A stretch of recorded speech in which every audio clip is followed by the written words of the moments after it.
Ngā mihi nui o te tau. Kia ora, Mr. Speaker. Just before I call the next speaker, I have quite a complex arrangement of split calls, and in order to try and keep this as seamless as possible, I will just call the member and give them the time. It'll either be 5 or 10 minutes. If whips want to liaise with me, they can do that, but I think that's the easiest way to go, and the next call goes to Honi Harawira. 5 minutes. Tēnā koe, Mr. Speaker. Tēnā tātou katoa te whare.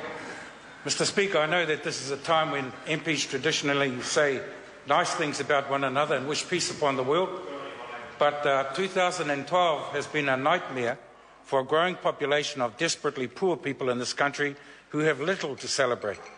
And so I want to dedicate my last words this year to highlighting the plight that they face, to challenging a government that doles out favours to the rich while destroying the futures of those with little future and fewer prospects, and to posing alternatives that we might all live with. This government's commitment to the free market is not just allowed but actively encouraged businesses like Ports of Auckland and AFCO to attack unions, reduce safety standards and cut wages in their ruthless drive for even greater profit margins. Unemployment has continued to rise. Māori and Pacifica rates continue to be 3 times higher than those for Pākehā.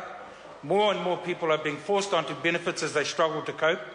And government's response has been to cut youth benefits, cut assistance to young mums, cut unemployment benefits, cut off ACC to those with genuine injuries, cut back on assistance to those needing a house, cut back on state housing in communities like Glen Innes, arrest people for daring to hold those communities together, evict families from state houses in communities like Otangare, force people already living on the margins into ever greater levels of poverty and desperation, bully beneficiaries into jumping through hoops designed to shame and humiliate them, and then make smart aleck remarks in this House and snigger about their wittiness as if poverty and hunger and homelessness and desperation and despair and suicide were things to celebrate rather than problems to alleviate.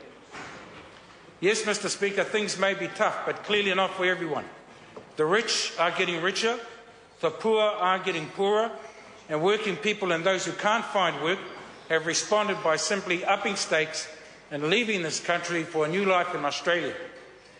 And the real scary thing about that is that this government is showing by its policies that it simply does not care enough about the future of its own citizens to take steps to reduce poverty, to create employment, to build homes for its people, or to provide a positive educational environment for our children.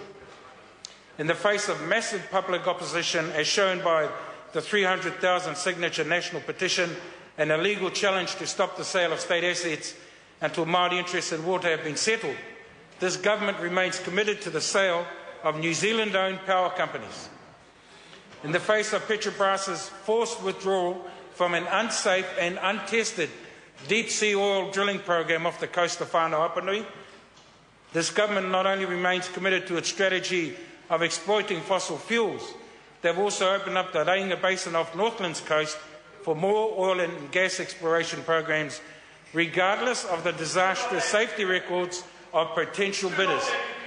And in the face of overwhelming evidence from the Children's Commissioner's Expert Advisory Group on Solutions to Child Poverty, the 2012 Children's Social Health Monitor, the Child Poverty Action Group, unions, teachers' associations and health providers about the disastrous impact of this government's policies on the children of the poor, government refuses to accept that a comprehensive food in schools program will reduce the impact of poverty and improve educational outcomes for children in low decile schools, and instead offers up a pointless tax credit regime that is destined to fail because poor people have no awareness of how such arrangements work and won't apply for them if it means having to go through the humiliation they are subjected to every time they have to go into a government agency. That's why, Mr. Speaker, I'm hugely proud of the efforts of members of the Mana movement all around the country and grateful to them for their commitment to change, their willingness to lay their bodies on the line and their steadfastness in the face of a cold-hearted government. I'm proud that Mana members have been on the front line in the battle to stop asset sales, to support the New Zealand Māori Council bid to protect Māori interests in water, to help keep our seas free of dangerous deep-sea oil drilling programs, to stand against the takeover of New Zealand's sovereignty by multinational corporates, to stand alongside those fighting to keep their homes, to support workers' demands for safe working conditions and a decent living wage, and of course to promote the notion that feeding kids in schools is not an issue of cost but one of justice. Mr. Speaker, was that 1 minute or 2 minutes you just gave? You've got about 20 seconds. Okay, very good. So, Mr. Speaker, as we come to the end of the year, let me just say thank you to everyone who helps us around Parliament, and to all of my parliamentary colleagues, a simple message. Enjoy your break, enjoy your whānau, share your good fortune. A mana kiri himete to you all, and a simple request for 2013, that we all commit ourselves to ensuring that every child in Aotearoa gets at least one decent meal every day. Tēnā koutou, kia ora tātou katoa. Honourable John Banks. Mr. Speaker, the hundreds of thousands